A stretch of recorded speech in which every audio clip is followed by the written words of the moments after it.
Is real estate a good investment in 2023?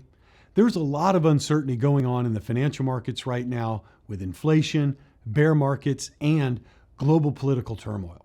Right now, a lot of folks are looking for alternatives to traditional investments like stocks and bonds, and as a result, a lot of people are turning to real estate. Well, I'm here to give you all the pros and cons, and by the end of this video, you'll have all the information you need to decide whether real estate investing is for you.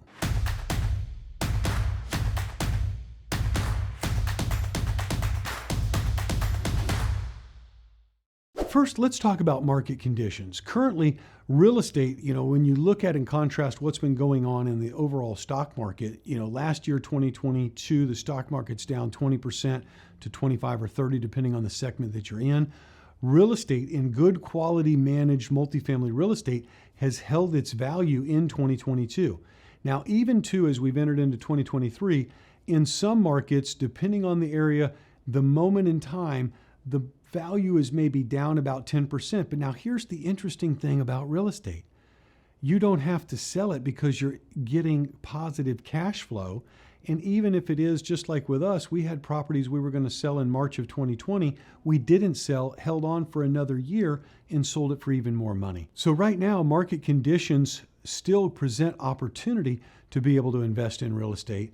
And then realistically, as we look ahead, what we see is going to be additional opportunity to acquire good assets in 2024. All right, next let's talk about interest rates in financing. So right now, again, there's two segments in the interest rate market when you're dealing with financing multifamily investments. Okay, so you've got the bank rate loan stuff that's tied to shorter term financing. Those rates have gone up. So you've got bridge loan, bank debt, that a year and a half ago it was 4%, today it's 8.5%. So that makes it tougher using those options. Now again, the reason people use those options is they had more flexibility. There was more loan to value that they would go, or loan to cost rather, and they would give 100% of construction funds. They would give interest only periods for 3 to 5 years. So there's a lot of benefits to that. Now the result of that with the Fed rate hikes over the last year, most aggressive been in 40 years, that's caused those rates to go up. And so that affects the ability to pay a certain price. And again, price has got to come down if you're going to use that type of financing. Now, on the other hand, because multifamily and housing in particular is a necessity, the government sees it that way, humanity needs it that way, it's the truth. They back Fannie Mae and Freddie Mac and also HUD loans.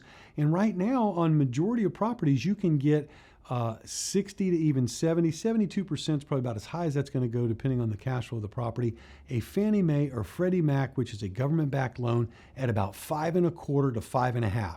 Friends, that's actually a good rate. We've bought plenty of properties back in 2018 at 5.25, 5.5, made millions of dollars. And so that is, some people, they pull back because the rate maybe a year ago was 4% or 3.8%. I mean, we have one on a property right now, it's 3.47%. We bought the property right after the pandemic. It was probably right about August of 2020. But in this moment in time, you can see that there's still good options available for investing in real estate in 2023. If you're enjoying this video, make sure give it a like, subscribe to my channel, and comment down below what you'd like to learn next. Next, let's talk about diversification and risk management. It really is important to approach the diversification in real estate investing. What I mean by that is that you want to see what areas you're going to be investing in and not have everything just concentrated in one submarket, because there are impacts that can take place and affect that particular submarket. So we invest throughout the Southeast, meaning in Florida, multiple areas in Florida, in Georgia, multiple areas in Georgia. That diversification really makes a difference and benefits you. The other thing is, again, when you're looking at multifamily, the scale of the fact that you've got 100 units also provides you a measure of diversification because you've got diversification within your tenant profile and who the people are and how many are living in your unit. There's also the element of risk management. Risk management is where you want to make sure that when you're acquiring the property, that you're doing so in keeping your leverage at a manageable level, the interest rate and your underwriting terms are correct given the current moment, and that you're not overestimating what your potential growth could be over the next 12 months because of the recession and economic times that we're facing. Next, you got to keep a long-term perspective, right? So what happens in the investor psychology, it has historically been a pendulum, right? So you look back a year ago, everybody was super exuberant about how great things are and how everything's going to go great.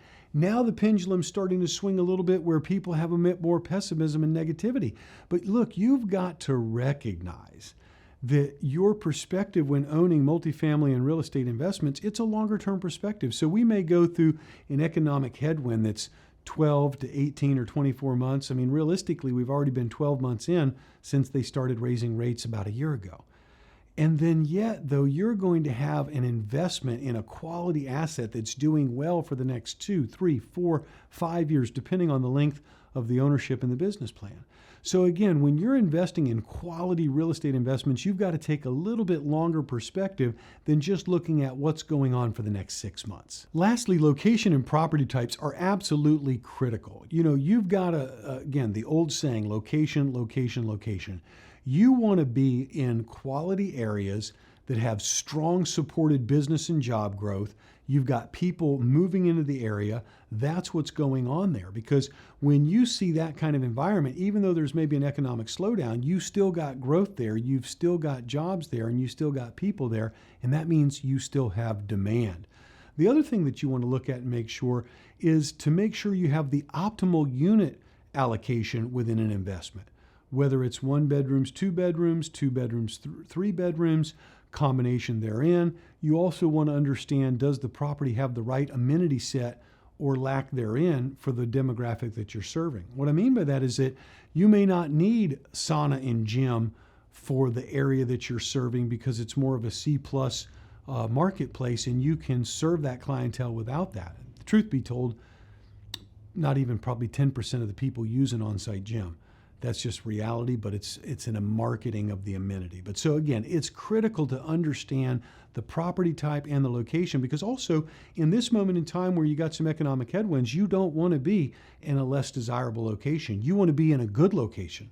The better location, the stronger your investment, the more fortitude that you have in it. So, but yes, indeed, there are optimal types of investments and return opportunities right now in 2023. Overall, I'd like to share with you our thoughts about where we're at today. Right now, as a company, we're optimistic about where we're at, cautiously optimistic. The truth of the matter is there are people that we're already aware of. They're moving into the need to sell or have to sell category. And what I mean by that is come Q4, Q1, as we move into 2024, there's going to be more properties that are coming to us that are people that have to sell. Right now, there's some people that want to sell. And with that, what that presents is going to be opportunity. So for us, we're super excited about what we see in the year ahead. Now, unfortunately, there's going to be people that, as I said, they fall into that category. And what I mean by that is they maybe didn't follow some of the things that I've shared with you. They bought the property on a thin basis. They didn't really have the margin of conservative nature in their underwriting. They didn't really get the things right with their loan. And as a result, they need to and have to sell.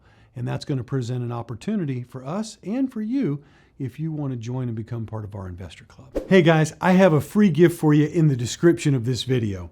2023 has been a rough year for the markets, and people are wondering how can they protect their portfolios and thrive during this economic volatility. I recently made a free training to show you how to recession-proof your portfolio with multifamily investing. It's completely free, and you can view it by clicking the link in the description. That's all I have for you today, folks. I hope you're able to learn a lot today, and I'll see you in the next video.